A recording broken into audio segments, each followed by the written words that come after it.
a multifaceted entrepreneur, educator, and restaurateur. Thank you for having me. This is a real pleasure and honor. We were brainstorming who should be the first person to think of no one better than the co-founder of the most iconic establishment in the area, Zareen. I left Pakistan. This was, by the way, in the late 80s, in 88. I came here as a freshman. So a couple of things, right? First, I'd already met Zareen when I was 16. This was before all of your, FaceTime and messaging. So to talk to Zareen back, who was at IB in Karachi, and me in ID, $3.50 a minute at that time. So I'd be sitting around with, young folks like you and holding court, and everybody like, "Bataएं sir, ye wo," right? And then I'd get a text from Zareen, right? And she's like, "There are no alus.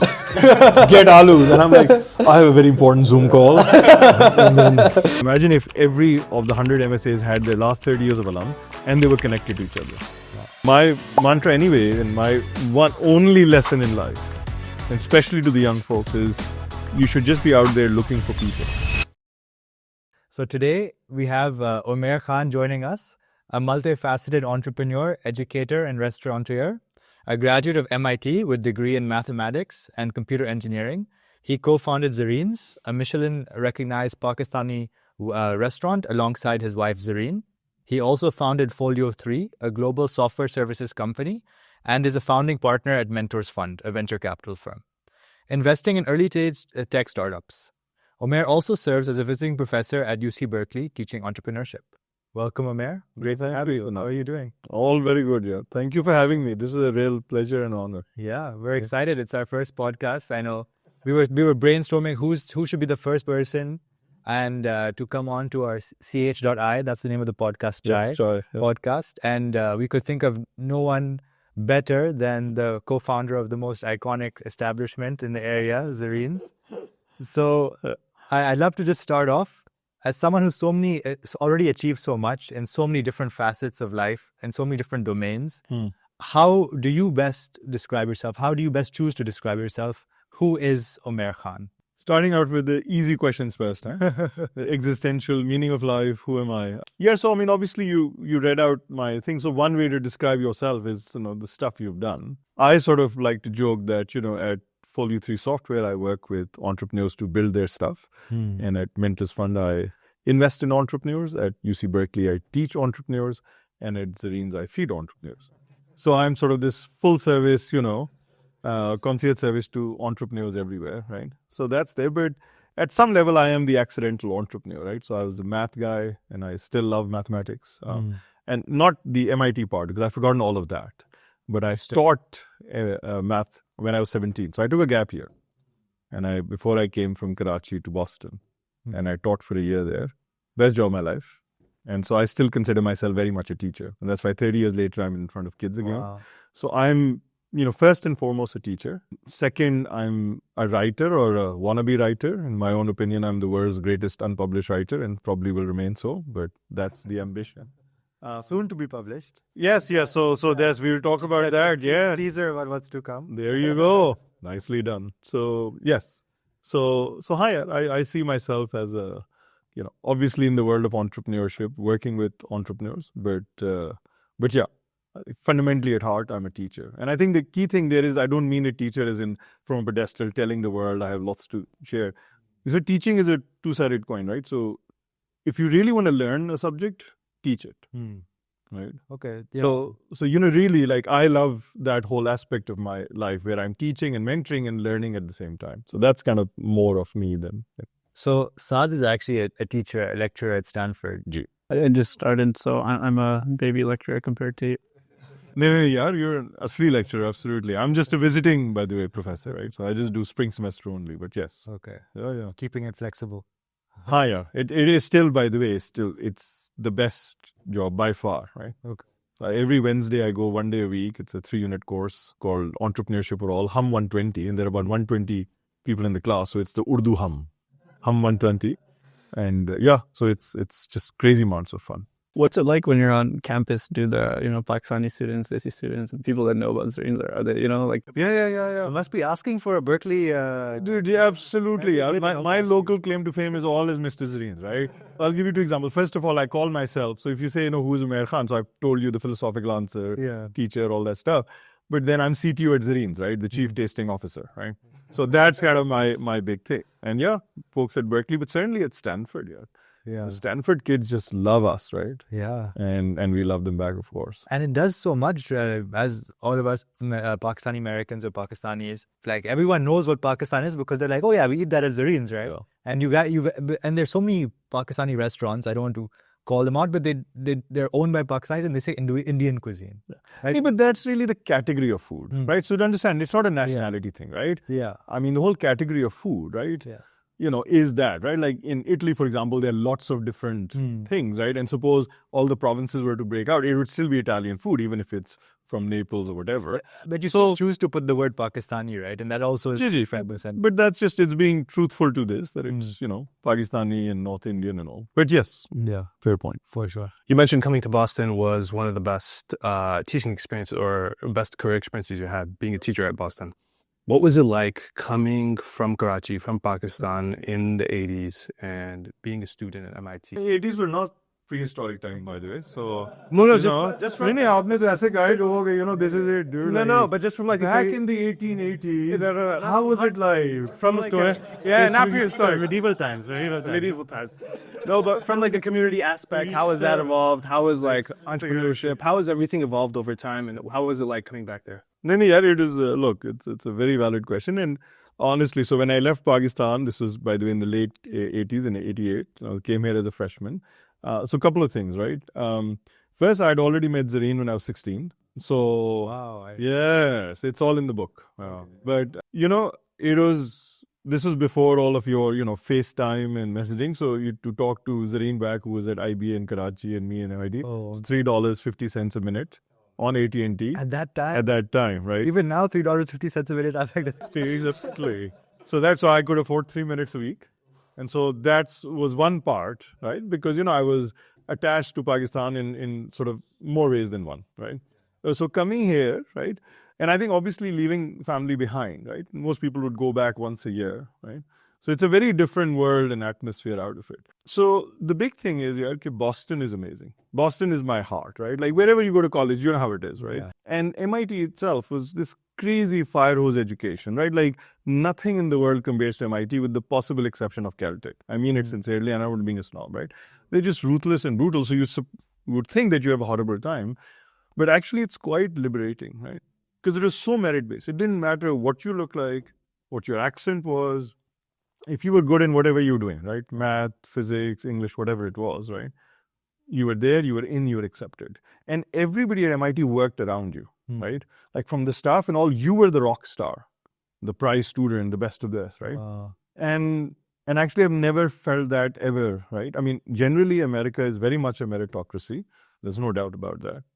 But when you come into real life, the whole world doesn't revolve around you. And everything isn't quite merit-based. You don't always get what you deserve, right?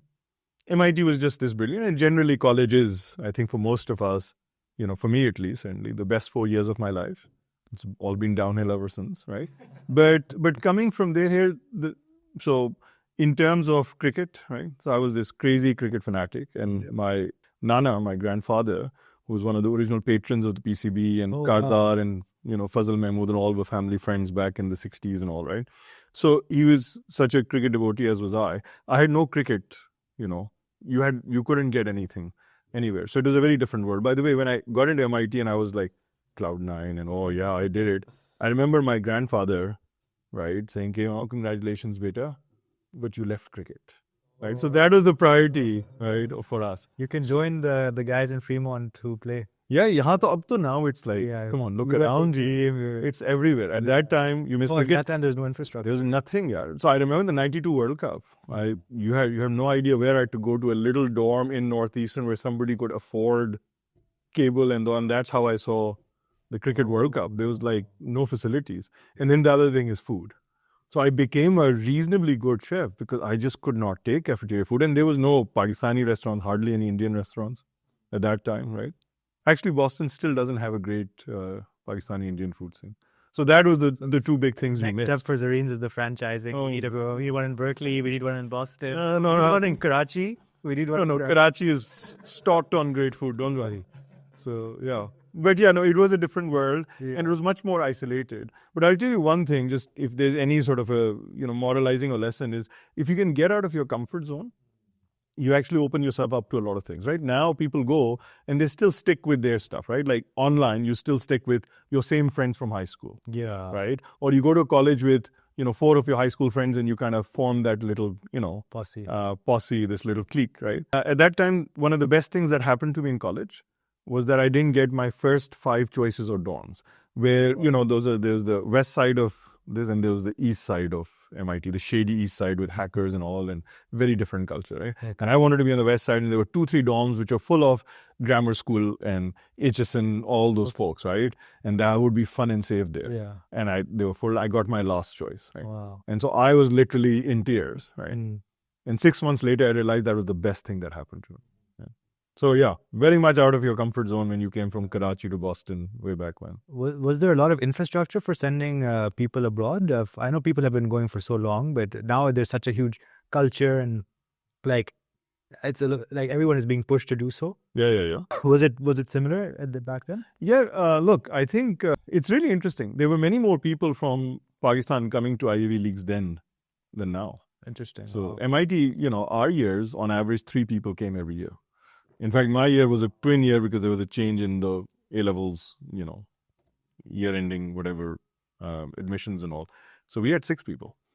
So Wow. so there was a proper structure. And Mushkil say one person a year. Mushkil. अब तो नहीं ना, many years तो कुछ भी नहीं है. Yeah. Is that due to just immigration relationships between U.S. and Pakistan over time?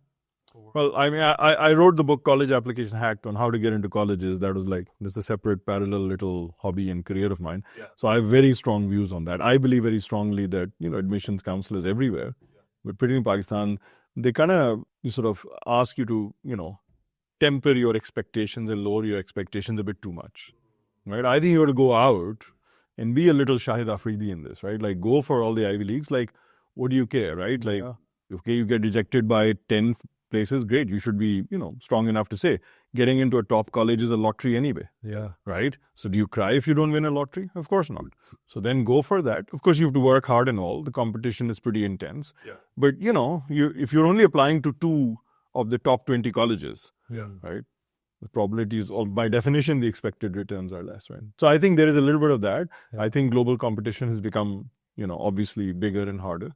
But, Pakistan is still sending, right? And generally, foreign students, international students, they're coming in. So I actually experienced that firsthand. I applied to every Ivy at a bunch of top schools, and I got rejected from every single one except Stanford. There you go. So if somebody said only apply to 3 and you didn't apply to Stanford, Yeah. you wouldn't know that you were absolutely good enough to come to the best university. And it is there's a huge luck aspect, right? Absolutely. Because there's so many qualified applicants. Yep. And it was the case. Someone in my family said to me, like when I was applying, like when I was doing Harvard and Stanford, they were like, why am I spending, like, why are we doing this? You know what I mean? Yep. And I totally understand their perspective as well, because that's the narrative. Mhm. But if every Pakistani student who was at least met the academic qualification was doing that, we'd probably have much more representation. I believe so. I think you got to try it out. You have to look at applying to colleges should be stress-free. Mathematically, I actually prove it in my book as well, right? Because getting into the top 20 colleges is a lottery. Yeah. So you shouldn't cry if you don't get the lottery. And getting into the top 200 American colleges is virtually a certainty, right? Which, by the way, they're all great colleges. Right? Yeah. So then where's the stress, right? Yeah. So that's kind of how I look at it. So you should go boldly and apply. Was MIT your first choice, or how did you approach the college application process back then? MIT was my top choice. I have no idea why, honestly. I love MIT. The name? But then honestly, I came many years later when I moved here for work, and then a friend of mine was visiting. And that was the first time. I'd been here for a year and a half or 2 years. I'd never visited the Stanford campus. And then he came and he said, I want to see this. And I was like, wow, yeah, I haven't seen the Stanford campus. So this is now late 90s. And we drive in and the sun is setting, right? And it's Palm Drive. Yeah. And then all the main quad, Yeah. it's glowing. The people are all, good looking, and they've actually bathed and they are hygienic, which was, not the case. And not having, up all night, 3 nights straight, there's no. And we look around, and he'd been accepted at Stanford, and I'd been accepted at Stanford, and we've both gone to MIT. Oh, wow. Right? And I swear to you, we had tears in our eyes. Like, what the hell? And the weather, right? It's also warm. Yeah, exactly, yeah. You come here, and like, it's 11 months out of a year, it's gorgeous here, right? So it's, yeah. Wow. That's amazing. So what was it like? So you did 1 year, gap year to teach at City School, I believe, right? Well, basically, I'd met Zareen. Okay. So You wanted to stay in I wanted to prolong the 1 year. So, Okay. yes, the official story is I was born to be a teacher in Mulko Kaum Ki Khidmat. The unofficial is like, I want to hang there. And so, yeah, I taught for a year at the City School. My kids, by the way, had 21 A's and Wow. 5 B's and 1 F. And I met the F 20 years later on Facebook. Wow. Tracked him down. And at that time, anyway, he worked for a political party in Pakistan, which explains a lot about what's happening there. But no, it's all fun. It was an amazing time and amazing. And were your parents pretty open to the idea of taking a gap year? Because Yeah, look, I told them, I was a good student, and parents generally, as a parent, I can tell you, most kids don't listen to their parents that much. I was pretty convinced that I wanted to bolster my resume for college, take an extra year. I believe I got into college because of that 1 year experience. It was such a differentiated application. nobody else would have that. Nobody else would have a full-time teaching thing, right? Yeah. Very interesting. And was the fruits for entrepreneurship born prior, or was it at MIT where you were like It was in Silicon Valley. in Silicon Valley? Absolutely. Okay. There's no question about that. I see. So can you share a little bit perhaps about your career trajectory? So you went to MIT, studied math and computer science, and then what happened? Then I, applied to Intel, came here, cubicle existence. Intel was fantastic. I strongly recommend that, for folks who are coming out, don't know what to do, don't have to kind of start your startup for the sake of being an entrepreneur, or, you can certainly join startups, but sometimes that rigorous training in a well-structured environment is great. So Intel was actually amazing that way, right? So yeah, it was a job offer. You come here, lock, stock, and barrel. Our eldest daughter was born on campus, so we were married graduate students with child At MIT? at MIT, which is the highest rung of the poverty ladder. $1,600 a month, and with that, and best days of our lives. Wow. By far, right? But yeah, then we moved up, packed and came here and started Intel. But yeah, you catch the bug pretty quickly. And especially in the Valley, there's no place like There's a this. fever. The .com boom was happening, and there was a fever. And for right reasons, wrong reasons, you kind of say that. I think there are several good reasons to become an entrepreneur. Sort of the more philosophical reasons are you want to work for your own, you want freedom, you want to have bigger impact, you want to make more money, whatever it is. And those are all good reasons. But there has to be a very focused, specific reason to jump into and especially in starting a startup. You can join a startup that you like, but starting a startup, you have to have a problem that you see or a gap you see that you're really passionate about. And what was that moment for you when you realized that gap, and what pushed you to go and start that company? Yeah, it's hard to say, it's like, it's kind of like when we do proofs in math, right? So the final proof looks like this 4-line, beautiful chiseled proof, right? But the real stuff is like 18 pages of ulta seedha stuff until you get there. So I can give you the slick answer that, I saw this unknown need, unmet need. There was no such thing as cloud and online at that time.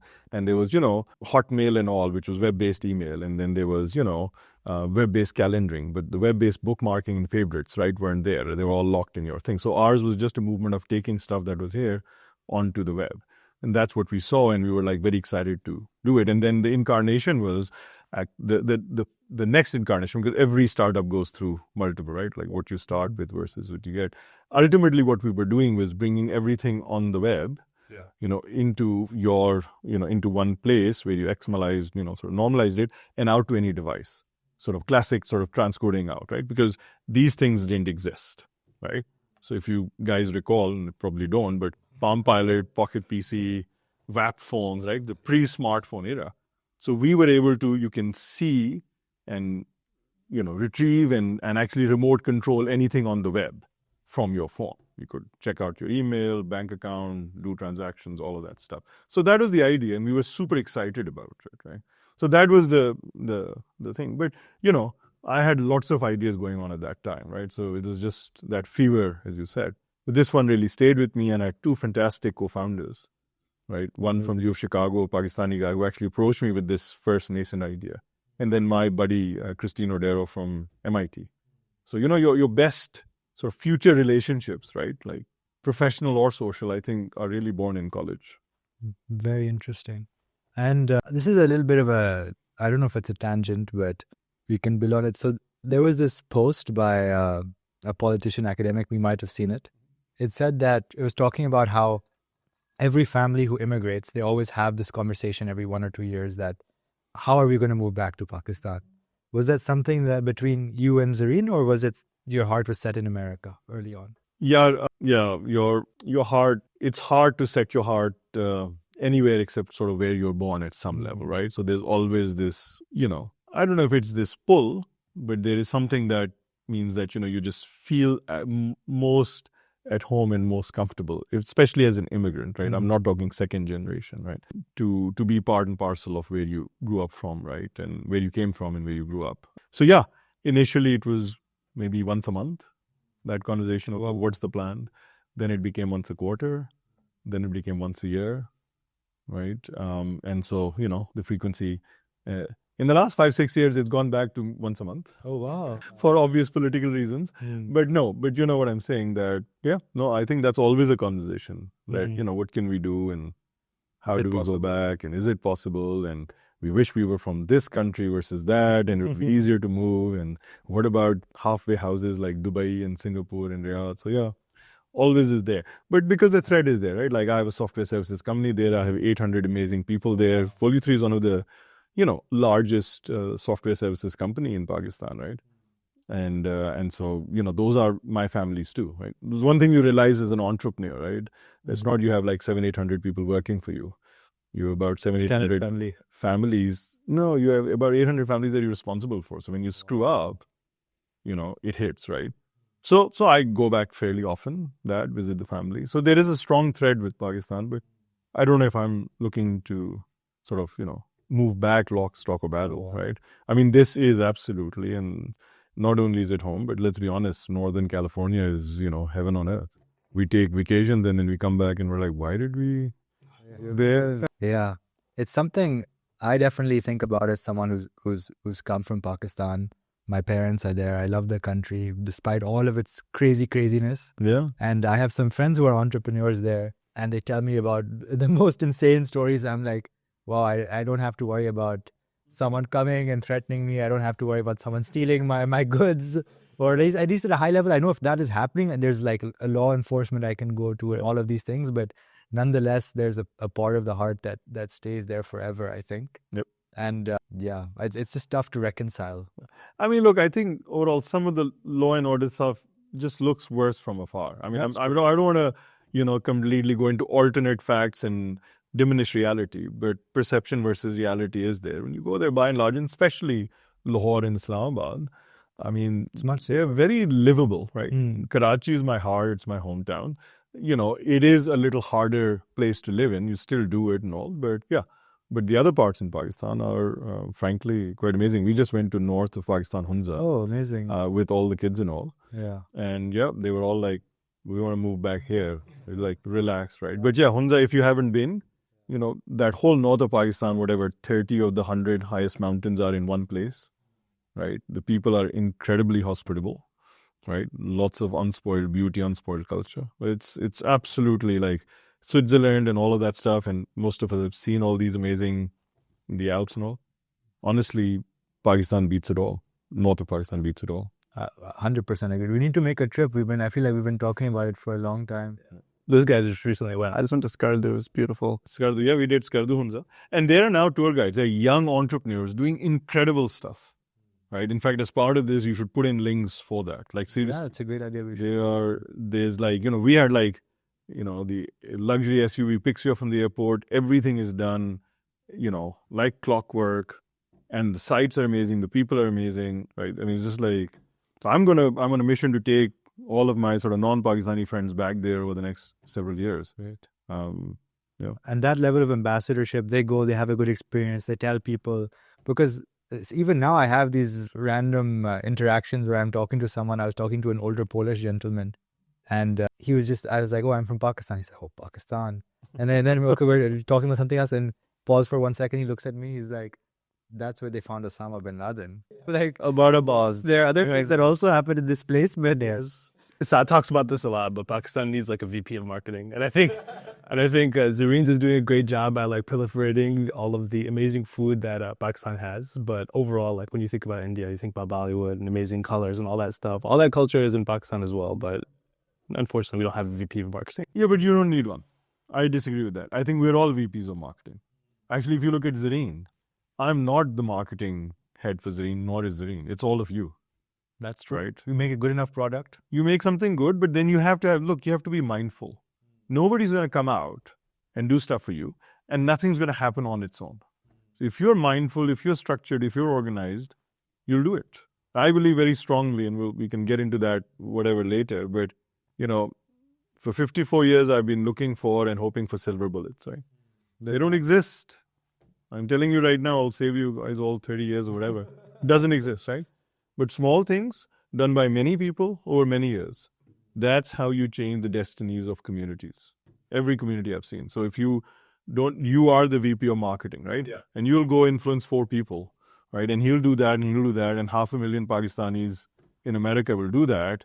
And suddenly, no one VP of marketing could do what we've done. Yeah. That's a great. Was the seed of creating Zareen's kind of inspired by that idea of like proliferating Pakistani culture, or how did that kind of like start? Was it just like a side business? And So I'll tell you the Zareen origin story. So Zareen is, so first of all, she's a businesswoman. She's from the Maiman community. So she's good in food, but she's even much better in business. Okay, let's be very clear, right? So yeah, cliche stereotype, but it is what it is, right? So yeah, so she was, working in corporate, but corporate America doesn't give you flexibility. We had 3 kids at the time, girl, boy, girl, and they were like in this range of like sort of 4 to 8 years. And so she wanted to spend more time with them. And she wanted some flexibility. She wanted, at some level, to be entrepreneurial, but not just on the money side, which again, she absolutely wanted, but also on the flexibility side and being with the kids. And so the only thing that sort of worked with that, without her just sort of sitting at home, was starting these cooking classes. And it's one of my sort of case studies and lectures at Berkeley, is how kind of this whole thing came about. If you guys know the lean startup method, right? Like to build something, then test it, you learn from that and you build again and you keep going, right? So the cooking classes, she learned that, the Shami kebab and the chapli kebab and some of the kebabs, gola kebab and all that are not available everywhere. People just loved. So from the cooking classes, the next iteration was the frozen kebab business. So we were out there, sort of once a month delivery to all these people, and they all loved it, right? Because they're getting these ready-made kebabs, you heat it or fry it and you're done, right? And then the best of those became the core menu for office lunch catering, right? And actually one of our friends, Arif Hilali, was, then an entrepreneur, now a VC. A great guest we should think about as well. Yeah. And he will proudly claim, as he does, and we, put it in the book as well, that he was, virtually amongst our very first, corporate clients. And he's like, we are giving all these lunches, but we can't be like Google and afford private chefs. So we just get any takeaway from any restaurant, and it's pretty meh. So, you have these kebabs and all. Why not look at office lunch catering? So we made the menu. I was the first driver. So it's, I have this alternate, like, chairman saab of folio 3 and then driver line night, so said delivering kebabs. So that was our first catering, and everybody asked, like, okay, which restaurant is this from? And there was no restaurant. So that office catering, then the best of the office catering, the lean startup method, became that first initial menu in Zareen's Mountain View. That's so amazing. You mentioned the dichotomy. You go to Pakistan, I'm sure, like you said, Chairman Saab of Folio 3. I'm sure people are pushing. Mentors fund. Trying to give you chai. People are fighting to give you chai and like pull out your chair. Yeah. And then you come here and it's like, I'm the driver for my wife. Well, that's now luckily much less. And so my focus is very much Mentors Fund and Folio 3. Yeah. But I'll say, because I started the Organization of Pakistani Entrepreneurs with some friends. So I was one of the founders here. So, there's some reasonable respect for me when I later would go to conferences, 10 to 15 years after Open was started. And so I'd be sitting around with, young folks like you and holding court, and everybody's like, Batayin sir, ye wo, right? And then I'd get a text from Zareen. These were early days of the business, right? And she's like, there are no alus. Get alus. And I'm like, I have a very important Zoom call. And then alus. So, yes, so it was very, very parallel, concurrent processing. Yes. So, yeah. That's amazing. It was fun. But, so she started the first thing, mashallah, at Mountain View, and it was amazing. Right? She was profitable in her second month. Wow. She returned my entire investment in 8 months. Wow. And year 2 revenues were about maybe 8x what I predicted. And so across 103 Mentors Fund portfolio companies, Zareen is number one. No, she's not part of the Mentors Fund portfolio. But I tell them all that, whatever you've done, This is the can you match this, right? Can you return our capital in 8 months? Wow. So she's very good at business, and it hit with people. But also it was built on this foundation, you see. The cooking classes, the kebab delivery, the office catering. It really was stepwise. Zareen Exactly what the menu should be, exactly what the method should be. what the user wants, right? Like if there's any lesson for entrepreneur, it's like the investor vote is sab bakwas, right? Like, Silicon Valley all revolves around VC this, and you'll get venture funding, and it was like, oh wow, celebrated. I have lots of scar tissue and stories around that. In fact, my whole Berkeley class is a 14-week therapy session for myself. What went wrong? I mean, every year I do my therapy with them, and they learn some stuff, right? So, but that's kind of the key thing is you keep the user first and foremost, right? Yeah. That's what she did, and it just was this incredible hit. So that it's a great entrepreneurial story, and people forget that, right? Like, so I think Folio 3 Mashallah is a great entrepreneurial story, and others, and Mentors Fund itself, it's a startup, right? We started this. It's a very interesting vision, right? Like all of us in operators, we don't want to be full-time VCs. We love what we're doing. Whether it's Folio 3 or Zareens, we love the operating part, and but we want to give a little bit of our time and a little bit of our money and all of our mistakes and hard-earned lessons forward to sort of, the next generation of startups and entrepreneurs, right? So that's how we banded together for that, right? And so it's been just this incredible journey with them. Yeah. Wow. That's amazing. Yeah. Yeah. It's so structured, so nice. And I feel like I can relate a little bit to, I'm getting my first scar tissue in the interaction of listening to investors, and when anybody sees this, I love all my investors. And I do as well. And listening to customers, and maybe it's a rite of passage, I think, as well, early on in the journey. I was reading this post on LinkedIn. Someone was saying that every great startup has some type of story at Zareen's. Can you name like one or two of your favorite, experiences at Zareen's and meeting people there, and kind of just being based in the heart of Silicon Valley and experiencing I'd love to ask Zareen this honestly, because she's like, obviously there all the time. I'm not. All my meetings happen there, because once you have, your customer like all nicely stocked up on, Nihari and Shimal, they'll sign and eat you. So just this is biz dev tip to you guys. That's a great, yeah. The stories there are so incredible. I'll tell you a couple. So one is just honestly, we love it when people, when they eat there, they just sort of have this aha moment or this sigh, and they remember their home cooked meal. And there's this remember this Indian couple was there, and the gentleman literally said कि वो घर की याद आ गई, right? And that's exactly what we want. There is no higher compliment than that. And the other is when we see young high schoolers and college kids, especially Indian Pakistani desis, right, telling their non-desi friends, like, you eat it like this and you do this, and they become this ambassador, right? Learning how to eat naan for the first time. But there's this incredible stuff going, and the pride they have in their identity, right? In their, whether it's Pakistani or halal food or whatever, the pride they suddenly have, right? That's just amazing to see. Right? But the community here has been just so lovely and loving, right? I'm talking, like the Bay Area, but particularly Palo Alto, right? It is. So one of the things was, when sort of COVID happened, right? So our, whatever impact on others, restaurants, our revenue went finished, yeah, right? It Like, must have been just went. Yeah. Right. And till then, mashallah, Zareen was doing so well, we'd never really kept tabs on, okay, what's this revenue stream, everything was fine, right? And so we're looking at stuff like, okay, how do we keep people occupied and, paid staff and all. So this was like, suddenly it was March 2020, and it was like a, full-on apocalypse, right? And then I remember looking through this, and there was this one line item which I couldn't understand where this revenue is coming from. So we have this gift card, right? Okay. I thought you were going to say chicken tikka masala. I guess that was obvious. No, but most of the stuff was actually because an office is shut down, right? So our revenues just went down by 80%, right? Yeah, no one was. And then the takeout happened much later, right? Like there was a gap there, right? Before the takeouts eventually caught up, right? So we're looking at this stuff, and we have these Zareen's gift cards, $25, and we used to sell one or two a week, right? It was not a big selling item.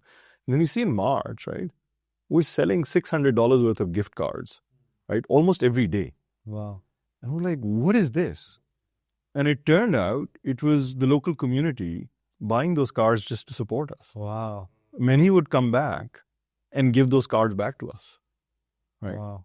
So that, and I remember Zareen was there, and this one woman comes up to her and says, "How are you doing?" and all. This is, just a, middle-aged, lady, some, hair Palo Alto resident, and she's like, "How are you doing?" and all. And can I help you? I would like to help you, right? I want to make sure you guys are okay. Can I write you a check?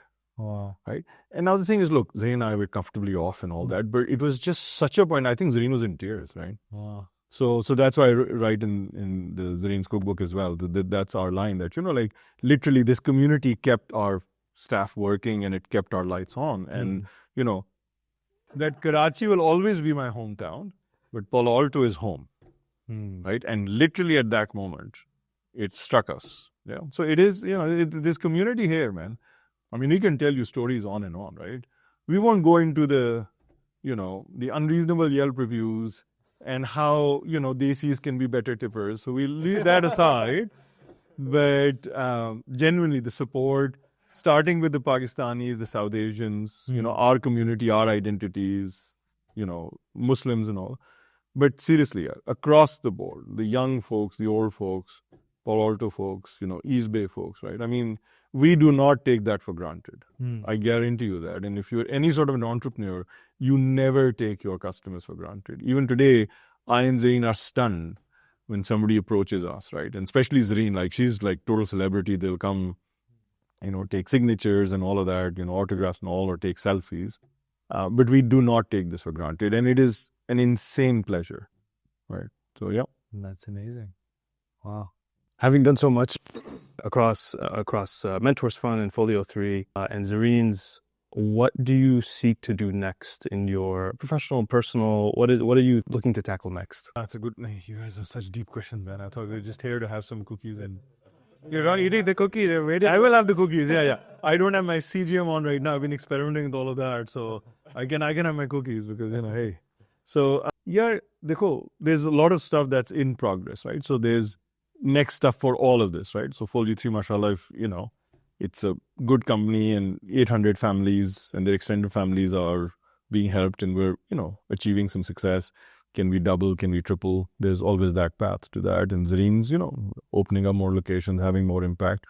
Mentors Fund, a long way to go. Brilliant community, by the way, right? So it would be amazing to have more.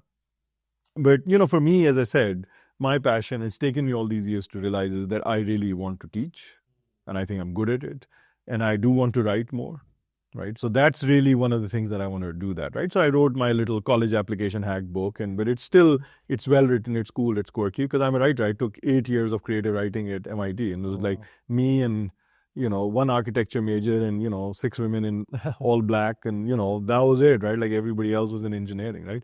But I love doing literature, and I'm a bibliophile, I'm a writer. So I think the more I can sort of dedicate to that side, the book lover side of me, whether it's in writing or reading, and I feel this very strong urge and legacy. I don't know what it is, but I think when you teach, right, one of the things that at some level I'm unconsciously paying tribute to and repaying are the incredible teachers I had, right, in school, in Karachi in particular, who just changed my life, right? My English literature teacher, Ashfaq Saab, my math teacher, science teacher, chemistry teacher, all of them, right? And then obviously amazing teachers that I had in MIT. At some level, it's almost like repaying. It's like, the sort of all of human history is like, people teaching and learning, and then the learners become teachers, right? And the same for writing. I just feel that reading is this communion with the past. People have written these glorious things that we all just love when we read, right? And I think writing is a communion with the future, right? And I owe it, right, I think, to everybody who's given me these incredible gifts, whether it's Faiz Ahmed Faiz or Dickens or whatever, right? And so if I can do some of that, so I'd love to do more of sort of teaching and writing. Saad, we have to get Umair Bhai at Stanford ASAP. We can't let the Berkeley people have him. That's an interesting idea. Yeah, we should prototype this soon. Yeah, definitely. And maybe that can be a good segue for... yes, on the writing stuff, yes. So I'm so proud of this cookbook. It was 3 years of my life. Wow. So it's all, Zareen is, in charge of all the recipes, obviously. And these are recipes from the restaurant and from our home and our, growing up in Karachi and all, right? Yeah. But it's all written by me. So it's incredible to see this finally come out. And then the art is done by Begum Bano of Pakistan, and the photography is done by Neetu Ladda of, she's Indian American. We'll put an image of the book up, but this is, it's absolutely gorgeous. So yeah. If anybody is listening, we can maybe describe it a bit, but... Yeah, so it's Zareen's Pakistani Kitchen. It's ready for pre-order, right? So you can go right now on Amazon, just search for Zareen's cookbook and you'll get it. And, it's recipes from a well-fed childhood. That's my title for this, and it's a wonderful adventure for both of us. And I'm very proud of the writing. So I'm going to read you an excerpt. It's like, when the poet has the ghazal, everybody has to shut up and listen to their poetry, right? Ghazal session. Well, in fact, could you hold it? It's so beautiful to that camera. And we'd love to see it. And then as you read it too, you can just... Yeah, so the whole thing is, by the way, this was done by this amazing woman artist out of Lahore, Begum Bano. Her name is Iman Bano. She's very famous on Instagram. But this is like, the peacock and the parrot, right? The peacock's feathers is food. Yes, and the parrots, and then there is the peacock's feathers then go around and become the Arabian Sea, and it's an ode to this. And there's a little lal mirch, red chili with the Stanford. It's almost like a Stanford pennant, and so it's really, and then in this, by the way, are these incredible spotlights on these 6 amazing women that we absolutely love. Rupi Kaur, the poet, and, Nadia Hussain, who won the Great British Baking Show, and others in here, right? So it's an ode to those women as much as it is to Pakistan, as much as it is to Pakistani food. And then half of our earnings from this we'll be, donating charity. Oh, that's primarily amazing. to women charities. Yeah. Wow. But then all the writing, which I'm very proud of. That's very selfless of you, because you already mentioned it's on its way to the bestsellers list. Oh, I don't know about that. We hope so. Yes. So how many sales do we need for the bestsellers list? 20,000? Yeah, I have no idea. That's for the New York Times. Oh, I guess it varies. Amazon bestseller. If we get lots of pre-orders, that counts towards week 1. Okay. So we'd love to get a lot of people getting pre-orders in, and when you get your book on week 1, March 18th is the official launch. Okay. So that week of March 18th, Yeah. right? I mean, we could hit the bestseller list, right? Yeah. And so then, then the rest of the world gets to know about it. An idea is we were thinking about doing the event. Also, we could do separate one. It's also Ramadan. I know that there's a big iftar that happens every year at Stanford. Yeah. So there will be a lot of opportunities. I'm sure Stanford students are such big fans. They'd love to. Yeah, we'd love to. Every mother, I'm sure, would love this with this gift. And father. So Zareen does not cook at home, right? Oh, she's sort of done it. So I'm the cook of record. So breakfast every morning for Zareen is made by me. Okay. So lesson to all of you aspiring husbands and all, if you want to find and keep a wife, breakfast in bed every morning helps. So the thing is, these are all just sort of odes to these foods, right? Like nihari and samosas and all, and particularly memni samosa, which is actually at Zareen's restaurant. That's the one dish that is truly her like family recipe. Wow. A lot of the other stuff is also a lot of research and iterations and all, right? So to those of us who grew up on this snack, the samosa belongs among the great triangular concepts of human civilization, right alongside the Pythagorean theorem and the love triangle. The Memni variant of this labor of love starts with mincemeat, spices, green chilies, and herbs, slow cooked for hours. A mound of this filling is wrapped in a delicate dough sari, fried to crackling perfection, and finally its bronze skin is rouged with a sprinkling of chaat masala. We who first met this snack as toddlers know that a samosa must be savored hot.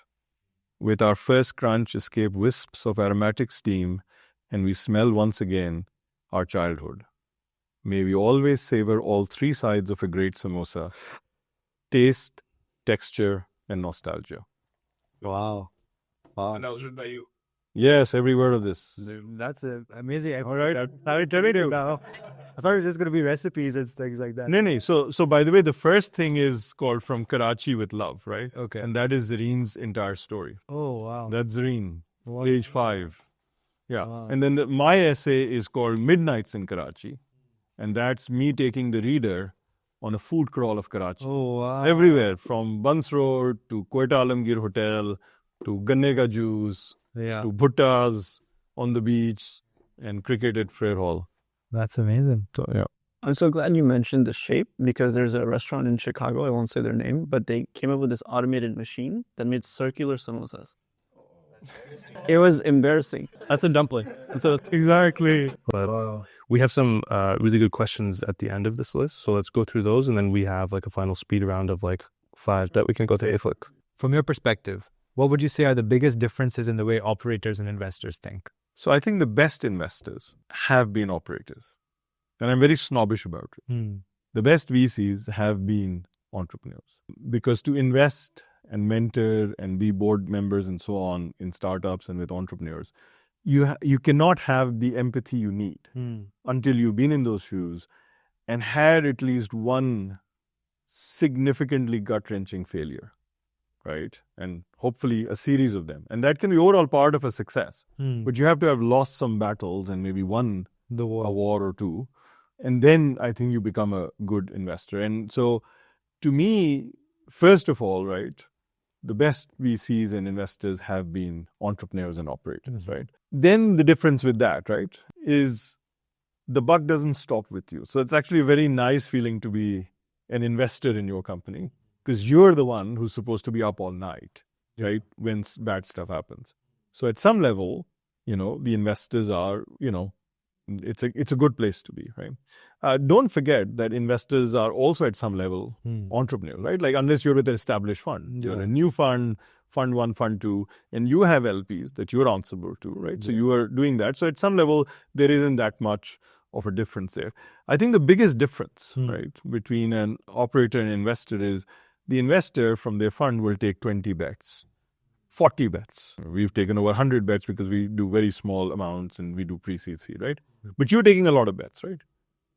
An entrepreneur, right? That's the one bet, and across their life, right? They can take 3 bets, 2 bets, 4 bets, right? Like if you're very successful, amazing serial entrepreneur, you can 3 or 4. It's still much less. It's an order of magnitude less than an investor, right? So you have to be very clear, right, as an entrepreneur that there can be a misalignment, right? As an investor, right, invested in 20 companies, if yours isn't doing that well or if it's not going to be the moonshot, because we need a couple of them. 20x return. Right? Yeah, you need 20x return from a few, right? So if you're meandering around, then are you the darling of my portfolio? Probably not. Or if you're not taking risk enough and you'll get a nice little 2-3x, as I said, I might push you to take much more risk so that you can be the 20x return. And if you aren't and you become 0x, that's fine for me. The math, because I have 19 other, math generally will work out, right? You on the other hand, and I've been through these situations, and you can come to my course and you'll hear, We'll get you to give one at Stanford. weeks of therapy, and I've bottled it down to 2 hours. I'm happy to give that lecture at Stanford, but it is exactly that. All these misalignments. We had this incredible offer to buy our company for, at that time, whatever it was, 60 million or something, right? Which I'm calculating like 0.3, 30% of 60 million is a number I can't even fathom. I've just paid off my college loans. Yeah. Right? And they're like, no, this makes no sense. The investors are telling you not to do it. Of course, it makes no sense. Yeah. Like, we just came in, at whatever, 30, 35 mil. Why the hell are you selling at 60? Yeah. And But it's the life-changing dot-com first happens, 9/11 happens, and then you're like, well, 0.3 times 60 sounds amazing, right? Yeah. So, yeah. That's very interesting. And of course, the ecosystem in the US is so developed.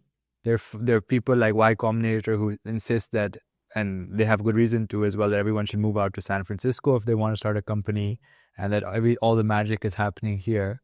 For the folks who might not be in the Bay or might not even be in the US, specifically back home in Pakistan, what do you think the future of the Pakistani ecosystem is? Yeah, and broadly of other ecosystems around the world. So I'll give you the more general thing and then specifically around the Pakistani ecosystem. So there's something very unique about Silicon Valley. And that's why there's Silicon Alley and Silicon Beach and Silicon Wadi and there's Silicon Street and all of that. And Hyderabad. Yeah, everywhere. There's everywhere, right? So Silicon Valley is everywhere, whatever. But the reason why Silicon Valley here, right, is so special is really a mindset. It's not like it has the top talent and all. Of course it does. It has good talent. It has great weather. It has Stanford, Berkeley, right? Like, I get it all, right? But I think it's really this, this almost irrational, right, belief in ourselves. And for investors, an almost irrational belief in, sort of these young guns, right? Many other places, right, the venture ecosystem is really investment bankers pretending to be VCs, right? Like they're very, very cautious and conservative. It's very hard to do that, right? Most investors here, certainly Mentors Fund, we first and foremost bet on the founders, right? We do not bet on the ideas, right? The idea has to appeal, it has to make sense. And, you have to be fishing in the right waters, so the market has to make sense. But whatever you start with, 6 months later, you'll be doing something a little different. A year later, you'll be something different from that. Yeah. 2 years later, you might be doing something completely different, right? So the only constant is the founding team. And most places don't actually get that. So they go for much later things, right? Later stage, more proof and all, which is perfectly fine, right? And they might go for more established people, right? Like this person's come from McKinsey and this person's come from IBM. Look, what a great founding team, right? Silicon Valley will not think that way, right? And the other thing is, failure here, right? After the good old-fashioned honest college try, like if you've tried your best, right? And then you fail, right? That here is a badge of success, right? Or at least it's a badge of acceptance, right? Like you are part of the club. You tried, right? Market conditions happened, other things happened. You missed things, you had some mistakes. You're ready for round 2. Exactly. So the investors will come back. Like imagine that. Like in Pakistan, give me the other thing back, right? Like you whatever, right? So that's not the VC mentality, right? Yeah. So that's why this ecosystem is special. It's not, much as Stanford would like to think it's Stanford, or all of us talent would like to think it's us talent. It's not. It's that Silicon Valley mindset, right? You're irrational enough to start something, leave your cushy job at Meta. I mean, that's already this. That mindset is getting elsewhere too, which is great. But the investor mindset has to catch up with that as well, right? That we got to bet on them. The other thing is, honestly, and what I love now, coming to the Pakistani venture ecosystem and broadly the entrepreneurial ecosystem, I love that it actually exists. So forget about giving it an A grade or F grade. We should really be very thankful That it exists, because I tried to set this up in 2007. Okay, I went there and all it was big conglomerates and SAIDs who were interested in कि ये tech क्या होता है, tech करो, and laptop कैसे चलता है? No, but the point is their thing on ownership, right? So I'll give you money, but I own you. The fact is that we are very good VCs. 10% is unfathomable. It's unfathomable, right? So now your VCs, whatever, there are 5 or 6 good VCs there, and they're actual VCs. They think like VCs, right? They're happy to take 10, 20%. They want you to succeed, right?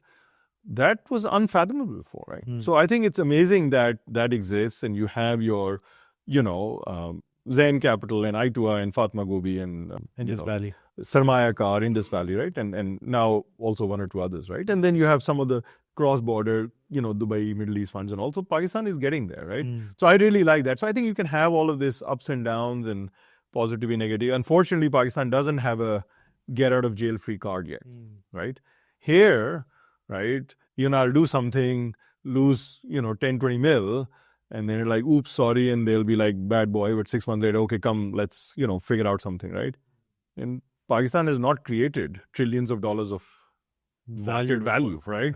So when you get stuff where you take away 80 million and it vanishes in a year, right? I mean, they're clearly... I think what happened with Airlift also set back the ecosystem quite a bit. It did, and others too, right? I think it's easy to pick a target, right?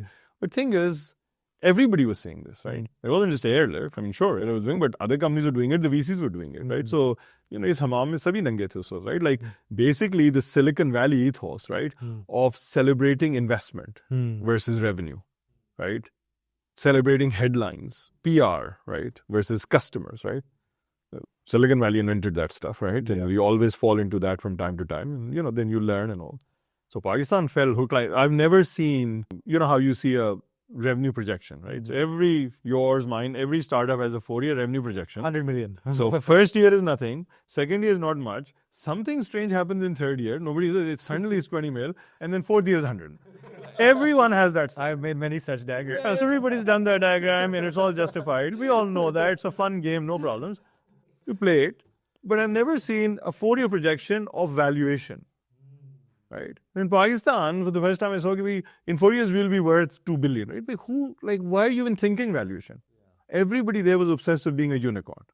Right? Pakistan's so it wasn't just one company, right? It was everybody's a culture, right? We took the worst of Silicon Valley, right? And now everybody's learned, right? That there is the best of Silicon Valley too, right? So, revenue is not equal to investment. Yeah. So Rockstar, VC and investor, nothing. Customer, everything, right? Unicorns are mythical, right? Product market fit is real, right? So don't go searching for unicorns, right? That's a great point. I love that. Unicorns are mythical, product market fit is real. And by the way, now there's demi-corn and deca-corn, और पता नहीं कितने corn आ गए उनके साथ हम खुश हो जाएं। GMO corns आ गए. This is ridiculous stuff, right? Just go, if the customer loves it, right, and they're coming back, and some of them are paying, or all of them are paying, you're on. You know how much venture funding we took in Zareen? Roughly. How much capital has come in Zareen? 200,000? Zero. Wow.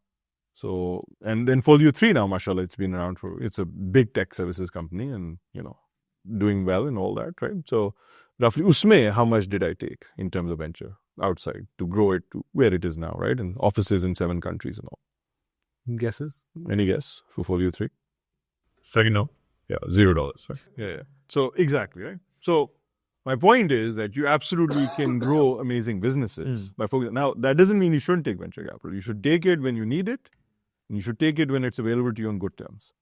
But the worst thing you can do about taking VC money is when your rocket is not pointed towards the moon and you put rocket fuel in, right? If the rocket is pointed towards the center of the earth and you put rocket fuel, it's just going to go to the center of the earth really fast, right? So I think Pakistan has learned a lot of those lessons. And I think it's ready for round 2, in my opinion, right? Yeah. So I think we're very fortunate to have a really thriving thing. And I was at Disrupt there in Karachi. And yaar, I'm telling you, the energy, like scene on tha yaar, like scene was on. Entrepreneurs, youngsters, yeah. And by the way, their questions were not naive. My questions, when I first went out, I'll tell you, they were pathetically naive when I look at myself like 25 years back. I remember being in a conference and raising my hand and saying, how do I... all these things that you guys panels are talking about, how do I get to a VC, right? Like, do I, there's how stupid, like, you just mentioned, I think somebody mentioned benchmarks, like, where can I go? How can I, by the way, I couldn't even Google map it. So my question was, VC kahan rehte hain? Yeah, so sandwich over the fish. You udhar jao, right? Like, how stupid is that, right? But it's there at that time, yeah. Yeah, but like now, You have platform where investors are, all the videos. Yeah, the investors and entrepreneurs have a significant level of sophistication there. I think obviously rupee devaluation, political stability and all that sort of stuff plays into that. But we just invested in 3 companies in Pakistan in just this December. We hadn't invested in a long time. So Mentis Fund, about 100 investments. Most of them are US-based entrepreneurs. Some are in the UK. And then we've done about a dozen in Pakistan, but the last 3 were just done recently. Again, and the model that we love for the Pakistani companies are those who are based in Pakistan.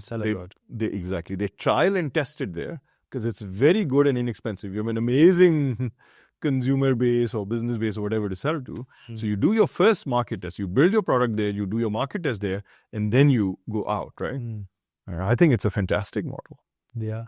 And I just want to shout someone out. I won't say his name, but one of our team members at Collegio, super smart from LUMS, absolute killer. Yeah. And I know he could easily fit in at Stanford or Berkeley. And there's so many people like that, not just at LUMS, IBA, GICKI, NAS. There's so many great universities that are facilitating this top talent. And it's really amazing to see. Yeah, well, the goal, you should not ever think about brand names anyway, right? You and I both know. Right, and at some level, people say, "Oh, it's easy for you to say because you went to Stanford, Harvard, Princeton." But that is the genuine, honest to goodness truth, right? All this Gucci, Prada, bug doesn't matter, right? The only thing that matters, in my opinion, in anything in life, is self-motivation. Right? If you're truly self-motivated, it doesn't matter which college you get into, right?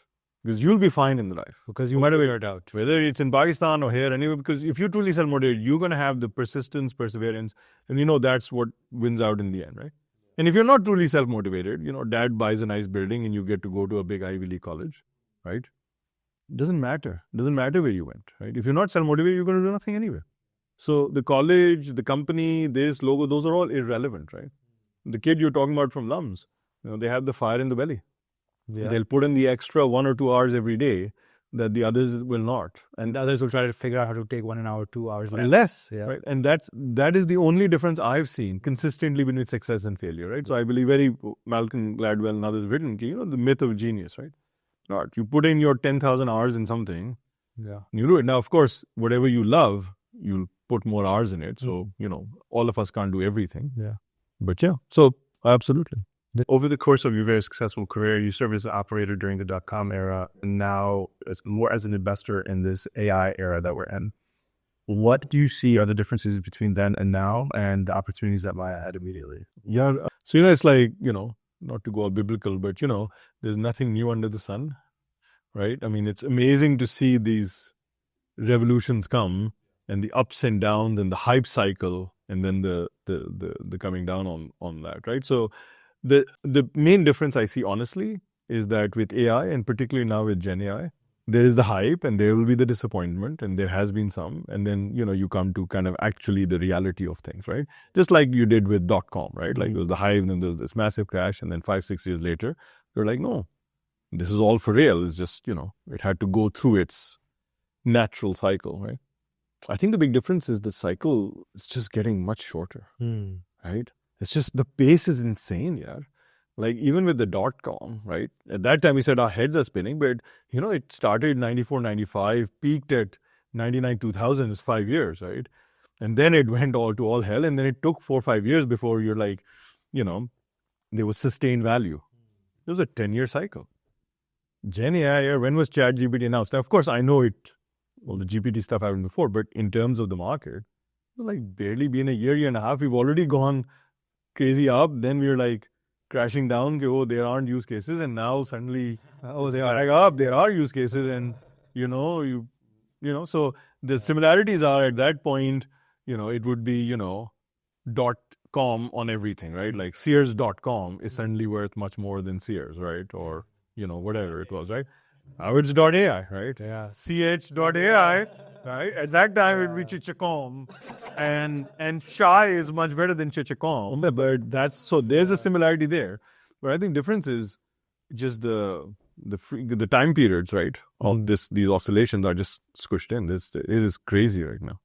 I'm also curious about like how you've been balancing kind of both worlds, like knowing the emerging market and talent in Pakistan and being kind of in the heart of Silicon Valley. We found in our research in like emerging markets, like people are so frustrated there for so many different reasons and reasonably so.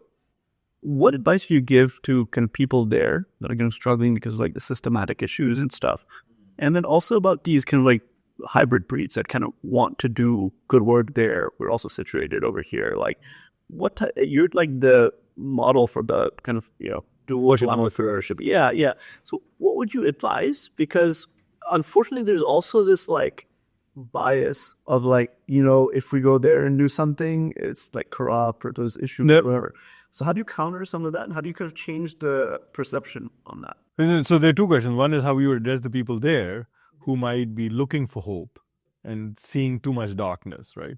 And then people here who are looking over there with sort of skepticism and cynicism, right? So for the people there, especially for the young people there, right? I always say that, look, you have a very simple choice, right? And I say this to everybody at Folio 3, right? You can basically say, I'm the victim.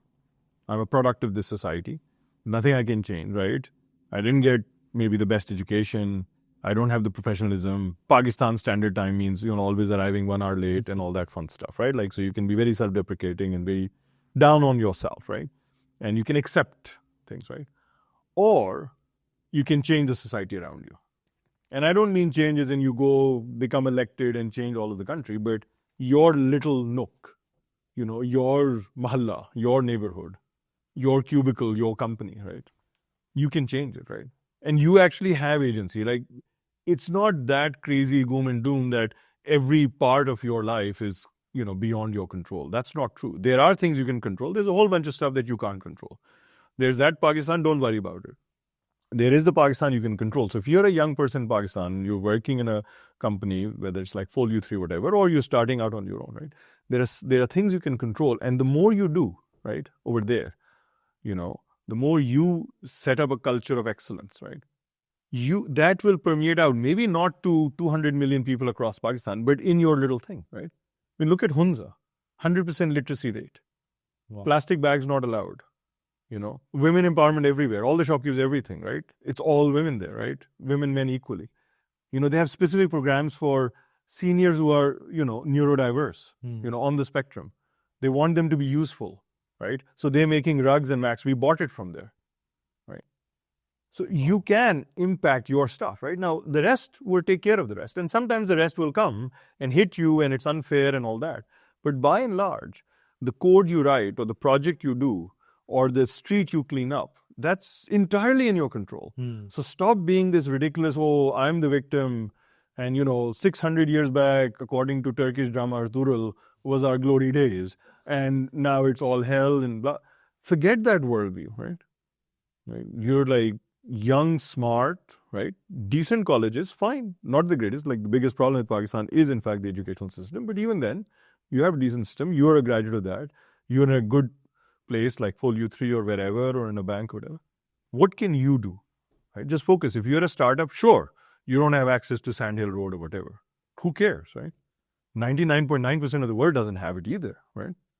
But you now finally have a venture ecosystem. You have angel investors. You have mentors. You have people like all of us going there, doing this sort of transcontinental, mind sharing and so look at it that way, right? That's my message to them, right? Like, don't just give up, haath phula ke bhai, hum kya kare? We are a part of this society. No, go and make the society, right? For folks here, you have genuinely hardworking people there, okay? There is no doubt. I know we all like to say, oh, this, that, and we like to, criticize others. I'm telling you, this is many years back, but, I was going there and my manager said, we were at that time, we were very much about punctuality. Like, you have to be, in the office. We relaxed it much more now. Plus, they are at all hours, at midnight talking to customers here. But at that time, I was like very pedantic. Like, look, 9:30 latest, you're in the office. Actually, 9 o'clock, right? So there's one person who's coming consistently late. So they're like, sir, go read him the right act. And sir was ready to read him I was like, this big thing. And sometimes, you even, stupid people like me have this epiphany that, okay, instead of just going on the attack, I just made a joke. And I just decided to listen to that, young kid, right? I heard you're partying every night. What's the deal, man? Where's the party? You're always coming in late. So he was very, no, sir, it's not like that. And then he described his morning commute from outskirts of Karachi, right? Because we are like defense Karachi wala sitting there and hanging out at Sindh Club in Khana and having a 20-minute commute that we all bitch and moan about. 20 minutes is still a very long time in Karachi. Yeah. But what I'm saying is this guy's coming from outside Karachi. And he used to take this bus to go to the other bus stop. He used to take a second bus. If the bus isn't there, then he used to take a rickshaw to a third bus stop. That's late. And then he comes here in 40 degrees centigrade, which is roughly 115 degrees Fahrenheit, right? Wow. And I was like, the fact that you make it into work, right, is the greatest single achievement. I would never be able to do it. You can come whenever, right? So people there, they work hard, they're dedicated, they want to make a difference, right? And the other thing is, you guys all, look like you're all hitting the gym, right? So it's resistance training. Yeah. The amount of resistance they have when they come up, why wouldn't you want to bet on them, right? You have to have the right systems in place. You have to safeguard your investment, right? So maybe the company's incorporated wherever, Singapore, this, Dubai, LLC, that's fine. You have to do this other stuff. You can keep your safeguard. But I would bet on those people, right? It makes absolutely no sense that you're betting on other countries and not the, educated, genuinely hardworking. And not every country has that culture of that extra hard work. I think Americans generally work hard. And Europeans, maybe they have their priorities right. They'll take their 2.5-month summer vacation, right? And it's a, 4-day work week, more or less, right? With 1.5-hour lunchtime, having your croissants and all, right? It's a different world from us, right? Yeah. Pakistan, and I'm not advocating one is right or wrong. Trust me, I think we should have better priorities anyway versus just being workaholics. But Pakistanis, they work hard and they have resistance training. So they have the talent, right? And the cream of this educational system, which could absolutely be much better, right? The cream is very good. There's no doubt. Well, so last question before we get to our quickfire round. I know you wanted to speak a bit on this topic as well.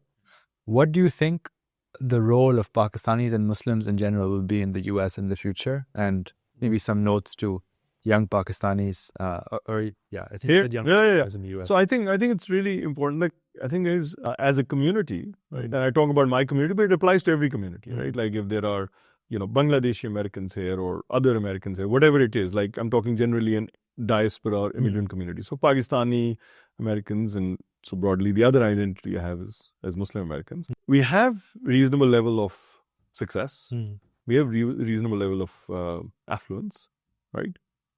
But I don't think we have the level of representation and influence and strength and voice and positive brand that we need to succeed in this society.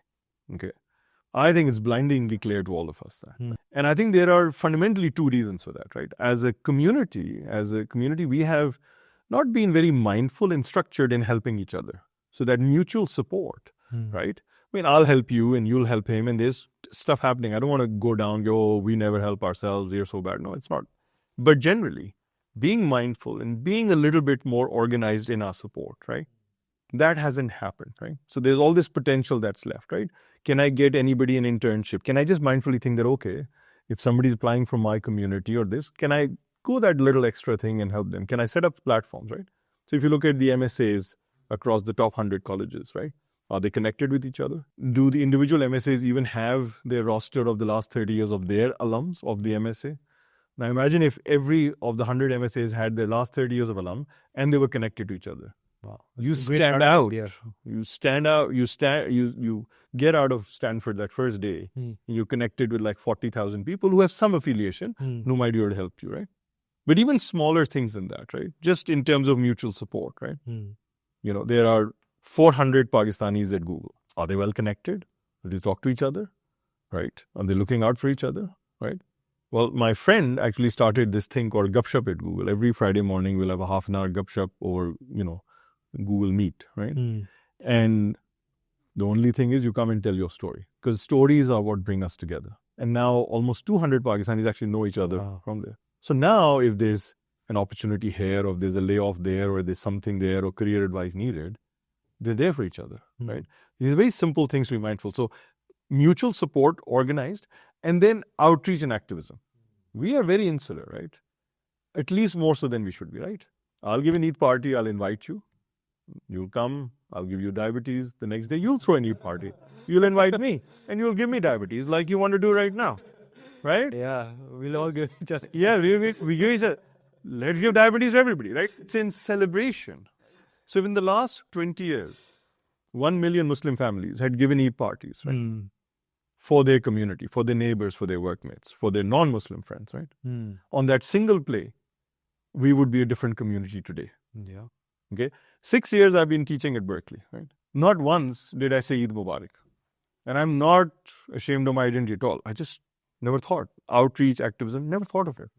Last year was the first time that I took mithai, baklava, chocolates, and said, Eid Mubarak and happy. That's it. Now imagine if every professor, every lecturer, every high school teacher, who happens to be Muslim American, had been doing this for the last 20 years. Everyone would know about so much. So you would not be the others. It's in celebration that you stop being the others. So mutual support within ourselves, right? I and Zareen know a lot of people, right? We're extremely well networked, right? My kids don't know my friends' kids because we haven't been mindful. It's a simple, small play. We actually did that at our house where we told our friends, please don't come to our house. Send your kids instead if they are within these ages. And it was this incredible networking, right? And I can be helpful to you guys because I've done this stuff and I'm old and all, right? Actually, you guys can be actually much more helpful to each other. So these are the things, right? Mutual support and outward activism. And outward activism, so what have we done, right? By and large, we built a lot of, masjids and MCAs and all in America, and built a lot of hospitals and schools in Pakistan, right? And that's all perfectly fine, right?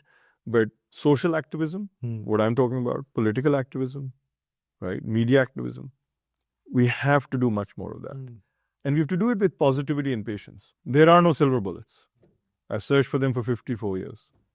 Just small things done with positivity and patience, and it, bears fruit. So that would be a message to Pakistani Americans, is to focus on Pakistani Americans, focus on America, and go from affluence to influence, right? Go from success to actual strength and representation.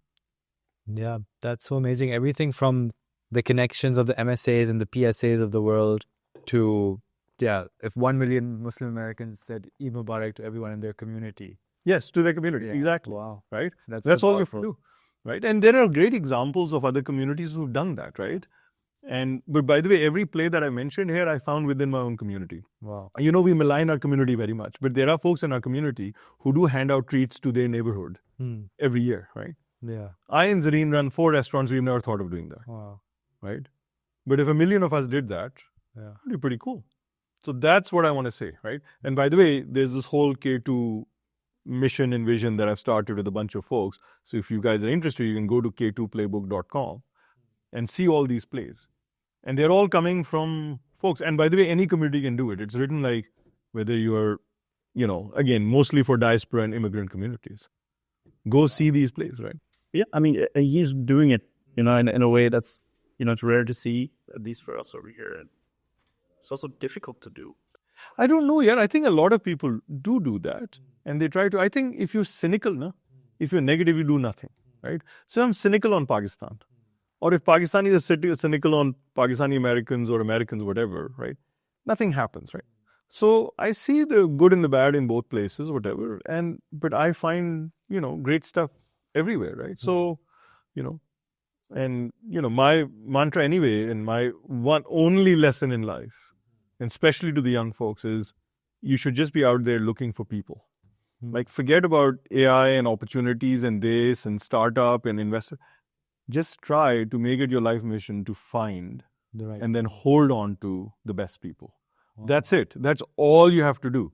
Because once you do that, everything else falls in place, right? Like when I started Open, right? I just found the best people, right? Yeah. And it's not transactional, right? It has to be relational, right? So you find people, you hang out, they're able and willing and strongly conform to the no asshole rule.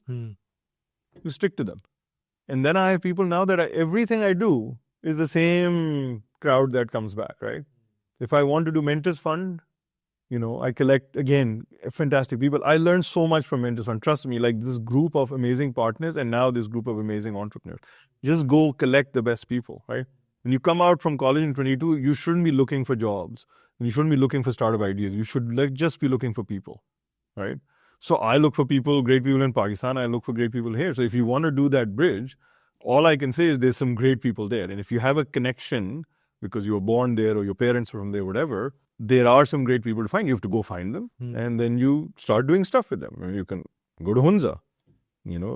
This friend of mine who's, started these incredible resorts there, Khoj Resort and others and all, right? So Usman was like, he's a classic, entrepreneur nerd guy, right? He did Chegg and all. He's as Silicon Valley as they come. And now he's making resorts in Pakistan. And he has a STEM school also in Pakistan. And then he's at the STEM school. So by the way, there's a huge need there, right?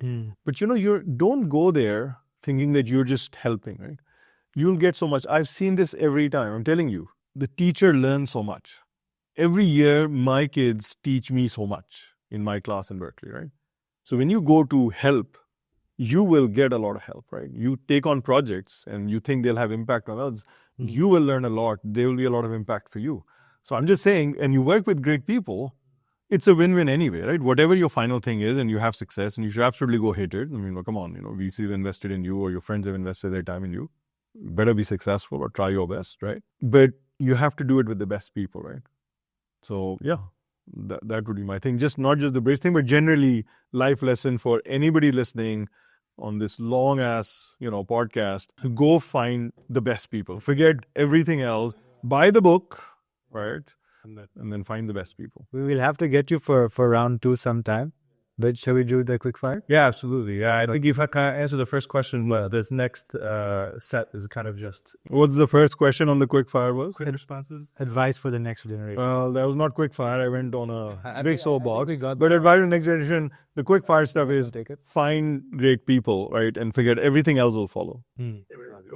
Yeah, sure. So you mentioned the first one. The second one is, what is your hot take? The contrarian opinion. Oh, God. And this is quick. Like, Oh, no. But hot take on something, on what? Like, it has to be. First thing that comes to your mind. Oh, if you think it can't get worse, right? It can. Okay. So, What do people misunderstand about America? about America, right? Well, first of all, as with most countries, you think of it as a monolith, right? Pakistan is a monolith, right? Like, there's one type of people, one type of stuff. Yeah. America is not a monolith, right? There are incredible people all over, very different cultures and subcultures, right? And you can't even divide it into East Coast, West Coast, or Coast versus Central. It is much more nuanced than that. America is much more nuanced than, Americans are this, they're brash or make bad tourists, or whatever the cliches are, like of any country, right? I think that's the biggest thing that's misunderstood about America. And I think the other thing is, I think that, there is right now this very much an identity war going on. What is America? And to me, very much, America is very, very multicolored and multifaceted and multicultural, right? And that is, again, something that either people forget or misunderstand. Definitely. If you could have dinner with any one person, who would you sit down and have dinner with? Could be dead, could be alive. And why? Oh my God. Okay, so I'm a bibliophile.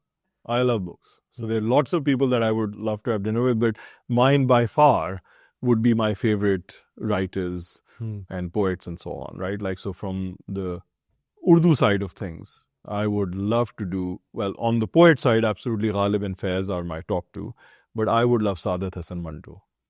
So his stories, he is the greatest short story writer across all languages, certainly across Urdu, right?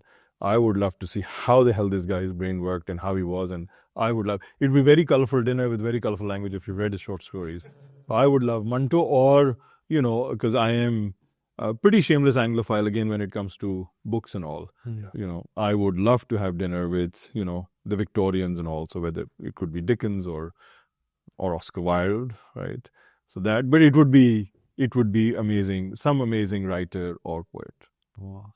What is your favorite dish at Zareen's? Now, again, you're asking these stuff. I can't have dinner with just one person. I can't have just one dish, right?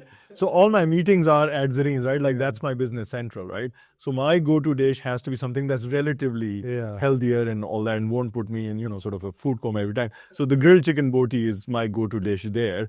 But my secret guilty pleasure, and the thing that I think Zareen's just absolutely nails, is the nihari, right? Wow. I think the Zareen nihari is better than anywhere in the world right now, right? That's a hot take for sure. So that, I think we can have lots of controversy on that.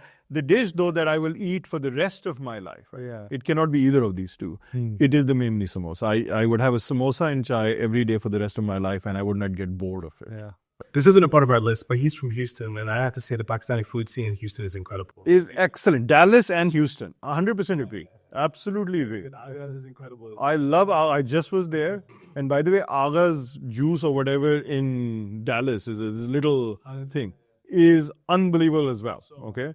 So, and then Chicago with Devon Street. These are It is most of these guys. Unbelievable, dude. And, the Sabri stuff there. So again, I need to go to these places, man. Oh, no. I'll take you guys to Hunza, you take me to Devon Street. So both my daughters went to Urbana-Champaign. So whenever I'd go visit them, I'd call them or drive them up to Chicago. We both grew up together in Chicago, so we're very familiar with the. Chicago is so incredibly underrated. So the best theater scene in America is absolutely not New York. New York is crap compared to the off-Broadway Chicago stuff. Is unbelievable. And the food scene in Chicago is unbelievable, right?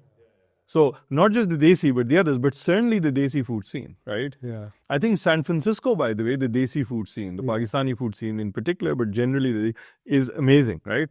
Well, I'll tell you this, right? Like the Houston Dallas thing, I sort of, California and all of Texas is the same, so I love it together. But then Chicago. I think the East Coast really does not have the game, right? Yeah. That these, us included. And I think LA, San Diego doesn't have that game. Right. But yeah. Awesome. Thank you so much, Umair bhai. It was an absolute pleasure.